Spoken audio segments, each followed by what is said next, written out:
10 वर्षों के बाद हमारे नाम का जोड़ना अपने आप में यह संकेत देता है कि कहीं न कहीं इसमें राजनीतिक षड्यंत्र हुआ। जब जब चुनाव आता है तो ऐसी घटनाओं का जिक्र और चर्चा करके और हमारे माध्यम से हमारे पार्टी को घेरने का प्रयास किया जाता है।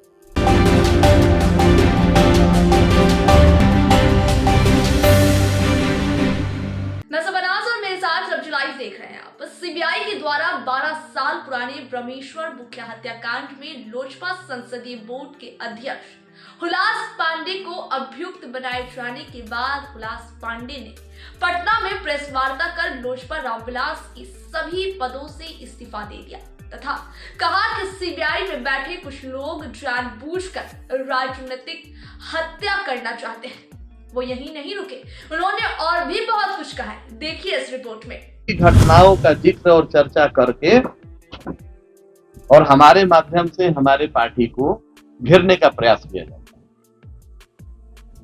तो आप सब मीडिया के प्रबुद्ध साथी हैं, आप सब भी बारीकी से अगर अध्ययन करेंगे इस घटनाक्रम का तो आपको भी समझ में आएगा कि हमारे साथ क्या किया जा रहा है, किस तरह की परिस्थिति पैदा की जा रही है और क्यों की जा रही है। सभी पढ़े लिखे हमारे आप साथी हैं, आप लोग भी बारीकी से इस घटना का अगर अध्ययन करेंगे और जो नाम जोड़ा गया है उसके बारे में अब आप अगर जानेंगे, भोजपुर जिला में जाइए, भोजपुर जिला के प्रत्येक गांव के लोगों से मिलिए, आरा शहर में घूमिए, वहां जाके लोगों से मिलिए तो सच्चाई आपको पता चल जाएगा कि वहां गांव गिराव और शहर के लोग क्या चर्चा करते हैं। अब जो सीबीआई को करना था उन्होंने अपना काम कर दिया और सीबीआई से हमारा कोई विरोध नहीं।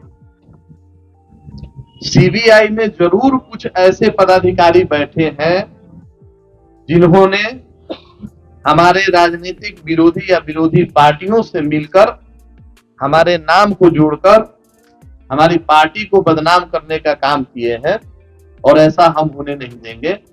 आप सबों को मैं ये बतला दूं कि मैंने अपना इस्तीफा, मैं संसदीय बोर्ड के अध्यक्ष पद से अपना इस्तीफा अपने वरीय पदाधिकारी हमारे राष्ट्रीय नेता को हमने भेज दिया ताकि किसी को ये कहने को मौका नहीं मिले कि आरोप पत्र गठित होने के बाद भी अपने पद पर कैसे बने हुए हैं। और ऐसे बिहार की परिस्थिति और देश की परिस्थिति आप लोगों से छुपी हुई नहीं। कितने लोग मंत्रिमंडल में सुबह बढ़ा रहे हैं, कितने लोग किस किस पद पर सुबह बढ़ा रहे हैं, लेकिन हमारी नैतिक जिम्मेवारी है, पार्टी हमारी माँ के समान है, इसलिए अपने नैतिकता के आधार पर जब आरोप हम पर लगे हैं तो हमने अपना इस्तीफा भेज दिया। बाकी आप लोगों का कोई प्रश्न होता है? क्या लगता है किसकी साजिश हो सकती है? हम किसी एक व्यक्ति का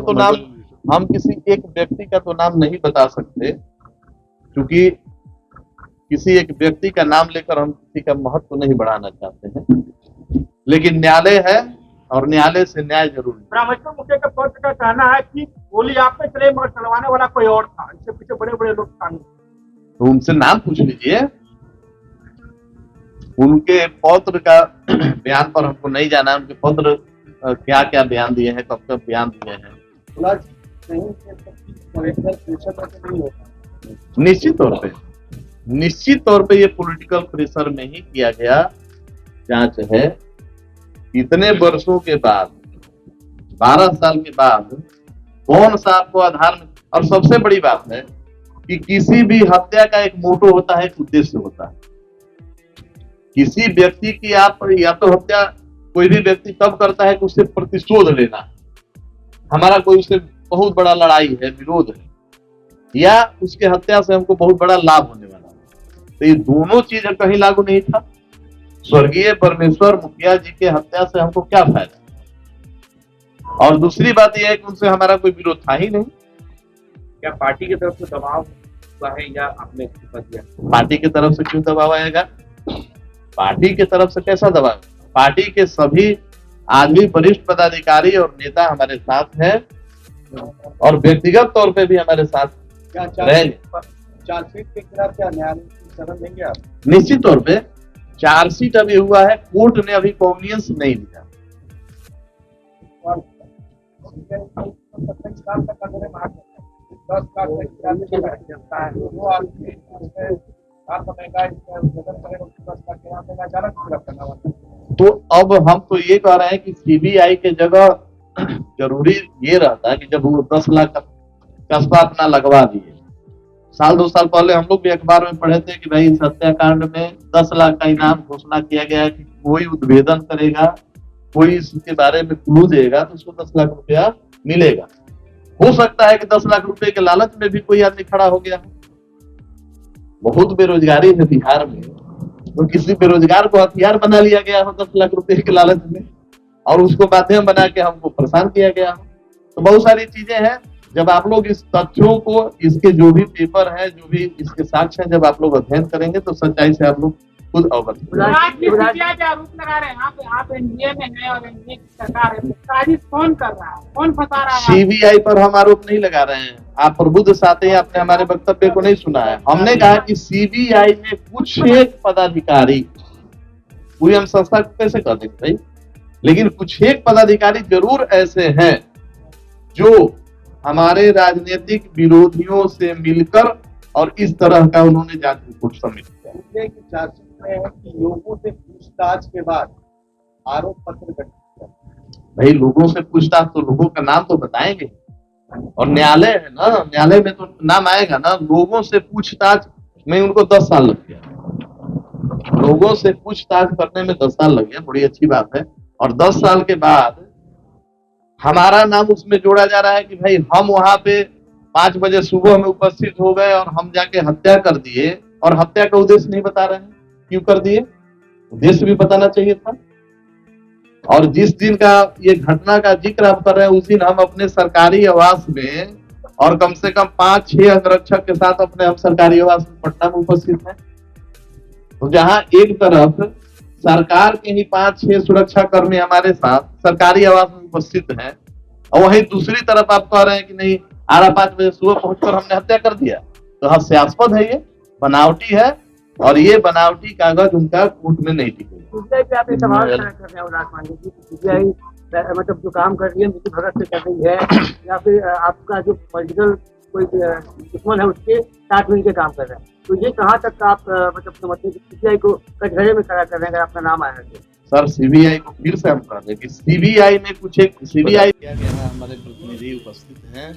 आप ही लोगों के माध्यम से, मीडिया के माध्यम से ही हमको ज्ञात हुआ कि एक पुराने 10-12 साल पुराने हत्याकांड में सीबीआई ने हमको आरोपित किया। बहुत सारे मीडिया के साथियों से फोन पर बात हो रही थी बारी बारी से, तो हम चूंकि प्रदेश से बाहर थे तो हम सोचे कि एक ही साथ सभी हमारे मित्र साथी आ जाए और सबको हम अपना बात बताएं और अपना पक्ष रखें। जिस तरीके से इस हत्याकांड में हमारा नाम जोड़ा जा रहा है, इसमें कतई कहीं से भी सच्चाई नहीं है,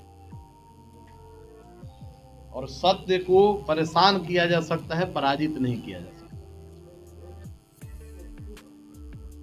आज लगभग 2012-13 की ये घटना है और 2023 हो गया।